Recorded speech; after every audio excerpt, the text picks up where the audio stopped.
Quelque part au-dessus de l'Oural, automne 1962. Un opérateur soviétique fixe son écran radar dans une salle souterraine mal éclairée. Le signal est là, net, stable, insolent. Il décroche son téléphone et transmet l'ordre d'interception. 2 chasseurs décollent. 20 minutes plus tard, le rapport revient. Cible hors de portée. L'opérateur note l'heure dans son journal de bord et referme le cahier. Ce n'est pas la première fois. Ce ne sera pas la dernière. Ce qui vole là-haut s'appelle le SR-71 Blackbird. Il est américain, il est noir, et il est officiellement inexistant. Du moins selon Washington, qui nie publiquement toute mission de reconnaissance au-dessus du territoire soviétique. En pratique, l'appareil croise à une altitude de 24 km à une vitesse supérieure à 3200 km/h. Les missiles soviétiques les plus rapides de l'époque atteignent leur plafond opérationnel à 20 km. Le calcul est brutal. L'avion américain vole là où les armes soviétiques ne montent pas. Et il le sait. Le problème n'est pas seulement technique, il est politique. Et il est humiliant à un degré que le système soviétique ne peut pas tolérer. Le Politburo reçoit des synthèses régulières sur les incursions américaines. Chaque rapport classifié au niveau le plus haut, chaque conclusion enterrée sous des couches de paperasse administrative. Les généraux qui signent ces documents savent que si l'information devenait publique, la supériorité militaire soviétique, martelée depuis des années dans chaque journal et chaque discours officiel, s'effondrerait en une phrase. Nous ne pouvons pas défendre notre propre ciel. Ce silence organisé a un coût. Il exige qu'on construise une réponse, non pas pour l'avouer, mais pour l'effacer. C'est dans ce contexte qu'en 1958, le bureau d'études Mikoyan reçoit une commande. Pas une demande, une commande. Créer un intercepteur capable d'atteindre et de détruire des cibles volant à des altitudes et des vitesses que rien au monde ne peut atteindre. Le délai n'est pas précisé. Les contraintes physiques, elles, le sont très clairement. Personne ne sait comment faire une telle machine. Cela ne change pas l'ordre. Ce qui sort de cette commande, une décennie plus tard, s'appelle le MiG-25. Et avant même de comprendre ce que cette machine peut vraiment faire, il faut comprendre ce qu'elle a fait sans bouger. Parce que c'est là que commence la vraie histoire. En 1967, le MiG-25 apparaît publiquement pour la première fois lors d'un défilé aérien à Domodedovo. Des attachés militaires occidentaux sont présents. Ils ont des appareils photo. Ils voient un chasseur dont les lignes évoquent la vitesse pure. 2 énormes réacteurs, une cellule massive, une silhouette qui ne ressemble à rien dans les catalogues de l'OTAN. Les rapports qui partent vers Washington et Paris dans les jours suivants sont alarmistes. Les analystes calculent la vitesse maximale probable, l'altitude opérationnelle, le rayon d'action. Leurs conclusions sont catastrophistes. Et elles sont pour l'essentiel fausses. Mais personne ne le sait encore.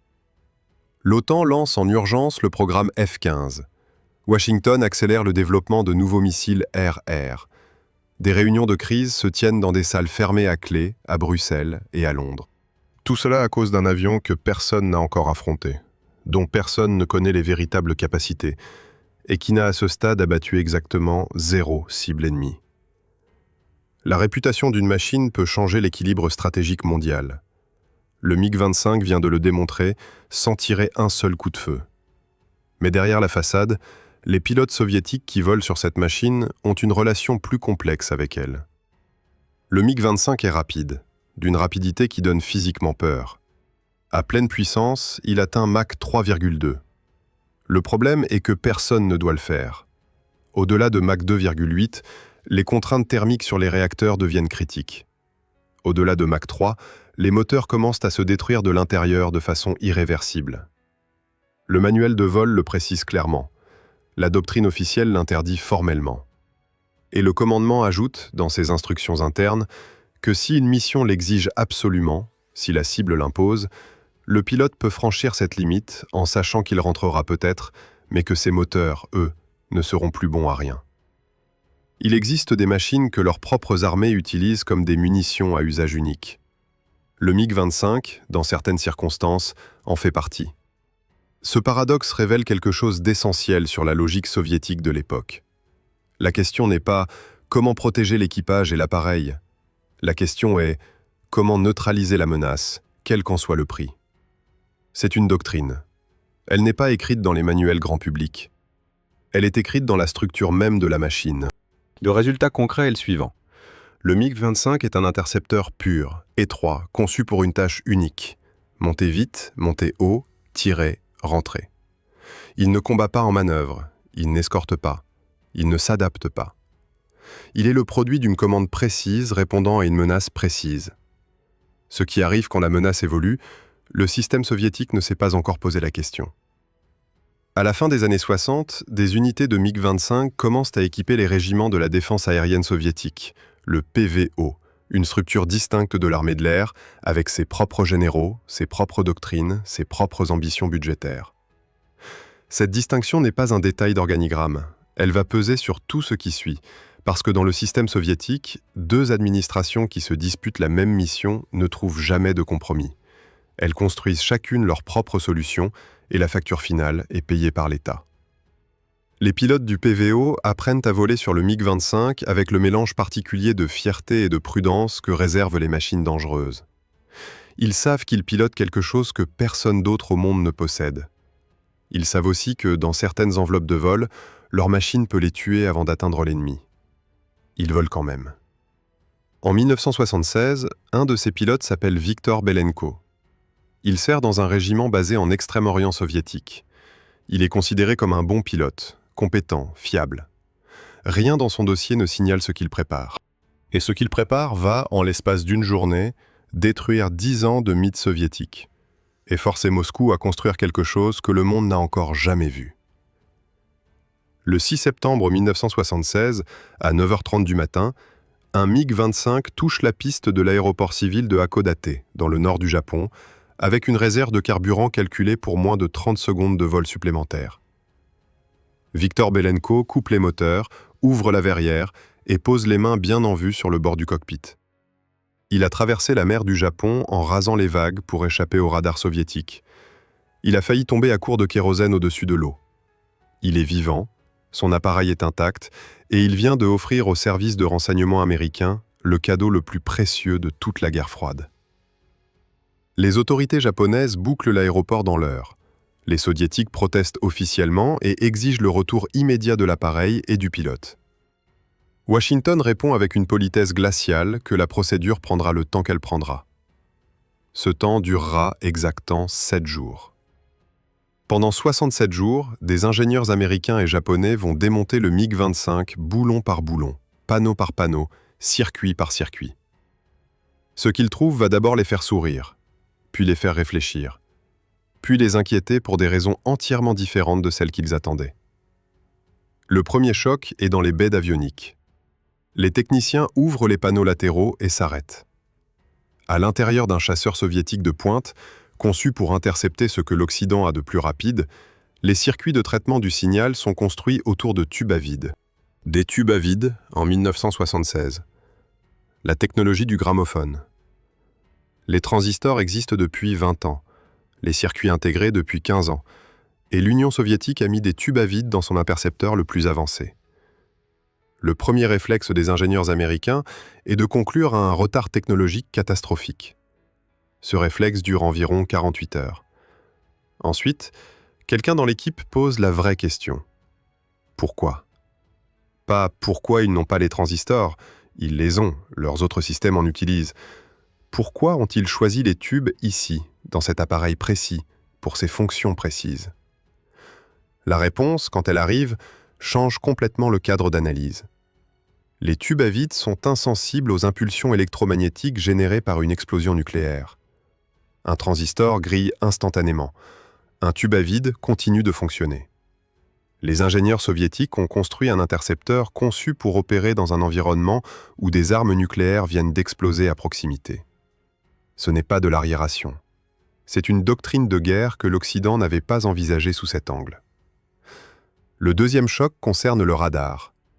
Le Smerch-A, embarqué sur le MiG-25, est d'une puissance qui n'a rien à faire sur un avion selon les standards occidentaux de l'époque.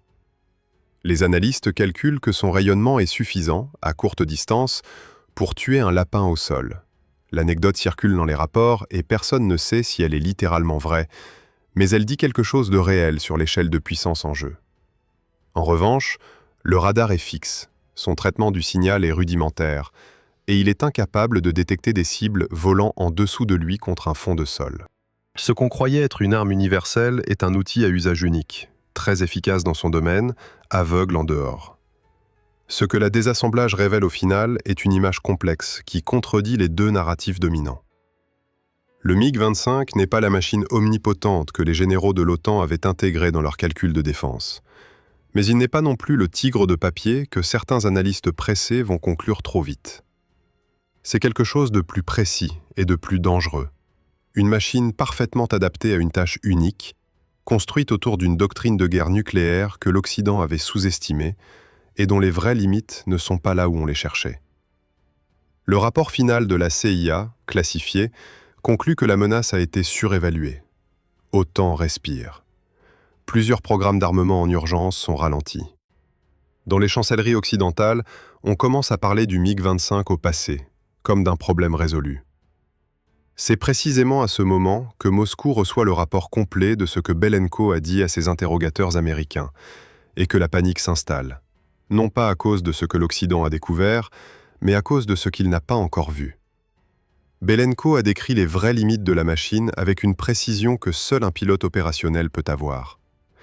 Il a parlé des restrictions de vitesse, des contraintes sur les moteurs, des angles morts du radar, de l'absence totale de capacité de combat en manœuvre. Les Américains ont un dossier complet. Ils savent maintenant exactement ce que le MiG-25 peut faire et ce qu'il ne peut pas faire. Le mythe est percé. Et dans le système soviétique, un mythe percé est une urgence d'État. Rostislav Beliakov reçoit la directive formelle avant la fin de l'année 1976. L'ordre n'est pas de corriger les défauts du MiG-25. L'ordre est de le rendre obsolète, par une machine soviétique, avant que l'Occident puisse exploiter ce qu'il vient d'apprendre. Le cahier des charges qui atterrit sur son bureau est d'une ambition qui confine à l'absurde. Un intercepteur capable de détruire des cibles supersoniques à très haute altitude, de conduire un combat en groupe sans assistance au sol, d'embarquer un radar dont les performances dépassent ce qui existe sur n'importe quel avion dans le monde, et de le faire dans un délai que les ingénieurs présents dans la salle jugent unanimement irréaliste. Beliakov lit le document en silence. Puis il demande qu'on lui apporte les dossiers techniques en cours. Il ne pose pas de questions sur le délai. Ce qui va sortir de ce bureau dans les années suivantes ne ressemble à rien de ce qui a précédé, ni dans l'aviation soviétique, ni ailleurs. Mais pour comprendre pourquoi, il faut d'abord comprendre le problème que personne dans l'histoire de l'aéronautique militaire n'avait encore résolu. Comment mettre la puissance d'une station radar au sol dans le nez d'un avion qui vole à Mach 2,8 ? Au premier regard, le cahier des charges du nouveau radar ressemble à une erreur de frappe.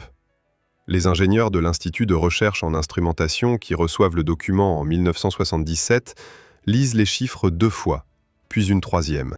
La puissance d'émission exigée correspond à celle d'une station radar terrestre de veille lointaine, le genre d'installation qu'on construit dans la steppe kazakh sur une surface de plusieurs centaines de mètres carrés, alimentée par sa propre centrale électrique.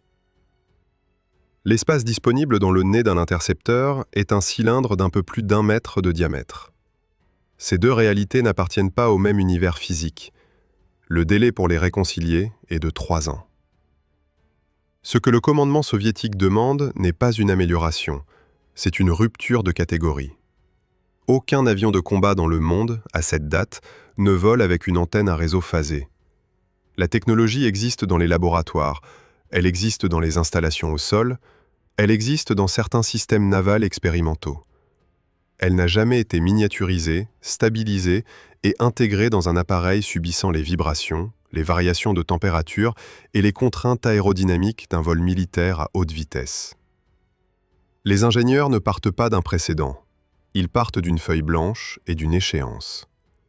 Le résultat de ce travail s'appelle le zaslon. En russe, le mot signifie bouclier ou écran. C'est la première antenne à réseau phasé passif jamais installée sur un chasseur de série dans le monde. Son diamètre est de 1,4 mètres. Sa puissance de calcul permet de suivre simultanément 10 cibles et d'en engager 4 en même temps, une capacité que les intercepteurs occidentaux n'atteindront que 10 ans plus tard. Quand les premières données de test arrivent au commandement du PVO, un général demande si les chiffres ont été correctement retranscrits. Ils l'ont été. La portée de détection officielle du Zaslon dépasse les 200 km contre une cible de grande taille. Ce chiffre est contesté, débattu, partiellement classifié, encore aujourd'hui. Ce qui ne l'est pas, c'est la conséquence tactique directe. Pour la première fois dans l'histoire de l'aviation de combat, un groupe d'intercepteurs peut coordonner une bataille aérienne sans aucune intervention d'un contrôleur au sol. 4 MiG-31 disposés en ligne, espacés de 200 km chacun, forment un mur de détection et d'engagement qui couvre un front de 800 km. Ils se parlent directement, distribuent les cibles entre eux et frappent de façon simultanée. En 1980, lors des premières manœuvres où cette tactique est testée, les observateurs du PVO assistent à quelque chose qui n'a pas de nom dans les doctrines existantes. Ils en inventent un. Ce qui rend cette capacité particulièrement inquiétante pour l'OTAN, lorsqu'elle en prend connaissance par ses réseaux de renseignement, c'est précisément son autonomie. Toute la doctrine occidentale d'interception repose sur la suppression des communications sol-air comme première étape d'une campagne aérienne. Brouiller les radars terrestres, couper les liaisons de données, aveugler le système de commandement, et les intercepteurs ennemis volent en aveugle. Le MiG-31 rend cette séquence partiellement inopérante. Ces 4 appareils peuvent continuer à opérer efficacement, même si tout le réseau radar terrestre soviétique est détruit. Les planificateurs de l'OTAN doivent réécrire des sections entières de leur scénario d'ouverture de conflit.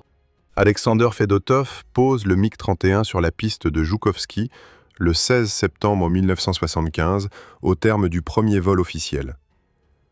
Il a passé les années précédentes à repousser les limites du MiG-25, à en connaître chaque comportement, chaque défaut, chaque marge.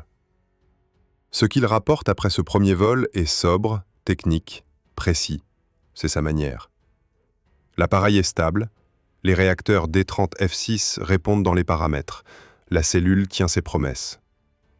Ce que Fedotov ne dit pas publiquement, ce que les notes de vol internes révèlent, c'est que le MiG-31 est fondamentalement différent de son prédécesseur dans sa philosophie. Là où le MiG-25 était une fusée guidée, le 31 est un système. La distinction est capitale. Le MiG-25 pouvait tuer une cible, le MiG-31 peut contrôler un espace aérien. Cette différence de nature se traduit dans chaque détail de la machine. Les réacteurs sont moins poussés à l'extrême, la vitesse maximale est limitée à Mach 2,8 en service normal, une concession délibérée à la durée de vie opérationnelle. La cellule est renforcée pour supporter 20 ans de service intensif, pas 10. L'habitabilité du cockpit, notion presque absente dans la génération précédente, est prise en compte.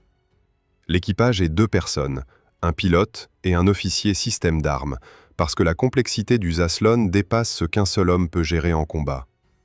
C'est un avion conçu pour durer, pour s'améliorer, pour évoluer. En 1981, quand il entre officiellement en service dans les régiments du PVO, personne ne mesure à quel point cette décision de conception va se révéler déterminante, non pas dans les années 80, mais dans les décennies qui suivront. À l'Ouest, le renseignement met plusieurs années à reconstituer les vraies capacités du nouvel intercepteur. Les premières estimations sont prudentes, marquées par la mésaventure du MiG-25 surévalué. Puis les données s'accumulent, signaux interceptés, témoignages de pilotes de pays tiers ayant eu accès à l'appareil, photographies satellites des exercices. Et progressivement, une conclusion s'impose qui est l'inverse de celle de 1976. Cette fois, la machine est peut-être plus capable que ce que Moscou annonce officiellement. Le SR-71 continue de voler. Ses équipages savent désormais qu'il y a, quelque part dans le ciel soviétique, un intercepteur qui les a dans son radar bien avant qu'ils approchent de leur cible. La question n'est plus de savoir si le Blackbird peut être détecté. La question est de savoir s'il peut être engagé, et si les missiles que le MiG-31 emporte peuvent réellement l'atteindre à cette vitesse et à cette altitude. Cette question n'aura jamais de réponse expérimentale. Mais elle change la nature du risque que chaque équipage du SR-71 accepte en montant dans son cockpit. En 1983, un pilote américain en mission au-dessus de la péninsule de Kola note dans son rapport de vol que les émissions radar détectées pendant le transit correspondent à un profil inconnu, plus puissant, plus stable, avec un comportement de balayage différent de tout ce qu'il a croisé auparavant. Le rapport est transmis, analysé, classifié. La conclusion tient en une ligne. La menace a changé de nature. Base aérienne de Beale, Californie, 26 janvier 1990. Le SR-71 numéro 964 roule vers le bout de piste pour la dernière fois dans le cadre d'une mission opérationnelle officielle. L'équipage accomplit sa checklist avec la même rigueur que pour n'importe quel vol. Rien dans la procédure ne marque la fin d'une époque. Quand les réacteurs s'éteignent après l'atterrissage, le programme est officiellement suspendu. Le Congrès a coupé les crédits, les satellites sont moins chers, le raisonnement budgétaire est imparable. À 6000 km de là, dans les régiments du PVO soviétique, personne n'est informé officiellement. Les pilotes de MiG-31 continuent leur patrouille. Leur cible vient de disparaître sans qu'ils le sachent. C'est la forme de victoire la plus étrange qui soit. Le MiG-31 n'a jamais intercepté un SR-71. Il n'a jamais tiré sur un Blackbird. Il n'a jamais forcé un équipage américain à rebrousser chemin sous la contrainte directe d'un engagement. Et pourtant, d'une certaine façon, il a gagné. Parce que sa seule existence a suffi à modifier le calcul de risque américain, à peser dans les discussions budgétaires, à contribuer à la décision de remplacer les avions de reconnaissance par des satellites moins vulnérables. Une machine peut changer l'histoire sans jamais combattre. Le MiG-31 vient d'en apporter la démonstration. Mais une machine conçue pour une mission unique se retrouve sans mission. Et dans le système soviétique, cette situation n'a pas de procédure établie. L'Union soviétique tient encore 23 mois après le dernier vol opérationnel du SR-71. Pendant ces 23 mois, les régiments de MiG-31 maintiennent leur rotation, leurs exercices, leurs patrouilles au-dessus des frontières arctiques. Les pilotes ne savent pas encore qu'ils s'entraînent pour un monde qui est en train de cesser d'exister. En décembre 1991, quand le drapeau soviétique descend du Kremlin, les MiG-31 sont toujours en état d'alerte opérationnelle. Ils sont parmi les rares systèmes d'armes soviétiques à l'être vraiment, parce qu'ils ont été construits pour durer, précisément parce que personne ne voulait recommencer l'expérience du MiG-25 vieilli trop vite. Ce que la Russie hérite en janvier 1992 est un parc d'environ 500 MiG-31 répartis sur des bases qui s'étendent de Mourmansk à l'Extrême-Orient. Elle hérite aussi d'une industrie de défense dont les salaires ne sont plus payés, d'usines qui tournent au quart de leur capacité et d'un budget militaire qui s'effondre, en termes réels, de 30 à 40% par an pendant 3 ans consécutifs. La question de savoir quoi faire du MiG-31 se pose donc dans un contexte où la réponse à presque toutes les questions militaires est la même. Il n'y a pas d'argent. Les discussions sur un successeur existent depuis le milieu des années 80. Le projet porte différents noms selon les années. MiG-31M amélioré, puis des concepts plus ambitieux qui circulent sous des désignations internes. L'idée d'un intercepteur de 5e génération capable de remplacer complètement le MiG-31 est techniquement définie, doctrinalement justifiée et budgétairement impossible. Les bureaux d'études qui travaillent sur ces projets fonctionnent avec des équipes réduites, des financements irréguliers et l'incertitude permanente sur leur propre avenir institutionnel. Certains ingénieurs qui avaient conçu le Zaslon touchent leur salaire avec des retards de plusieurs mois. Le savoir-faire s'érode. Les équipes vieillissent sans être renouvelées. Sur les bases, la réalité est encore plus brutale. En 1993 et 1994, certains régiments de MiG-31 n'effectuent que quelques dizaines d'heures de vol par an par équipage, contre plusieurs centaines en période soviétique. Le kérosène est rationné. Les pièces de rechange arrivent avec des mois de retard. Des appareils techniquement en état de vol restent au sol faute de pneumatiques ou de composants électroniques. Une machine construite pour patrouiller en permanence les frontières les plus exposées de l'URSS passe l'essentiel de son temps dans un hangar dont le chauffage ne fonctionne pas toujours. C'est dans ce contexte qu'une décision est prise, au milieu des années 90, qui va déterminer l'histoire des 30 années suivantes. La Russie ne peut pas se payer un successeur. Elle ne peut pas non plus se permettre de perdre sa capacité d'interception à longue portée. C'est la seule couverture réelle de son espace aérien arctique contre des menaces que les systèmes sol-air ne peuvent pas atteindre. La solution choisie est une modernisation profonde. Prendre les cellules existantes, remplacer l'avionique, intégrer de nouveaux missiles, prolonger la durée de vie opérationnelle. Le MiG-31BM qui émerge de ce programme n'est pas un avion nouveau. C'est le même avion avec un cerveau différent. L'analogie qui circule dans les couloirs des bureaux d'études est celle d'un corps de 40 ans avec des organes transplantés de 20 ans. Elle est plus juste qu'elle ne le paraît. Ce choix a une conséquence que personne, en 1995, ne formule clairement, mais que la logique impose. En choisissant de moderniser plutôt que de remplacer, la Russie décide implicitement que le MiG-31 devra servir jusqu'en 2020, peut-être 2030. Un avion dont la cellule date des années 70 devra rester le pilier de la défense aérienne russe pendant un demi-siècle. Cette décision n'est pas prise par des stratèges visionnaires. Elle est prise par des comptables qui n'ont pas d'autre option. La modernisation ouvre cependant une porte que personne n'avait prévue à l'origine. Un avion capable de voler vite, haut, loin, avec une avionique entièrement numérique et une interface d'armement reconfigurable, n'est plus seulement un intercepteur. Il devient une plateforme. Et une plateforme peut emporter autre chose que des missiles air-air. Au début des années 2010, des ingénieurs travaillant sur ce que les documents officiels désignent sobrement comme un projet d'armement aéroporté à grande vitesse commencent à étudier les contraintes d'emport sous le ventre d'un MiG-31. Les calculs de résistance structurelle, de séparation à haute vitesse, de compatibilité thermique entre la cellule et la charge. Ce travail est confidentiel. Son existence ne sera connue du public que lorsque le résultat sera prêt à être montré. En 2018, il sera prêt. Moscou, 1er mars 2018. Dans une salle du manège fédéral, Vladimir Poutine interrompt son discours annuel devant l'Assemblée fédérale et demande qu'on baisse les lumières. Sur l'écran derrière lui apparaît une animation. Un avion décolle. Sous son ventre est suspendu un objet allongé qui se détache proprement à haute altitude. L'objet accélère. Les chiffres qui s'affichent à l'écran indiquent une vitesse de Mach 10. La salle applaudit. Les analystes occidentaux qui regardent les images en direct ont une réaction différente. Ils ouvrent leur dossier sur le MiG-31 et cherchent les marges d'emport structurales sous le fuselage central. Les dossiers datent de 1982.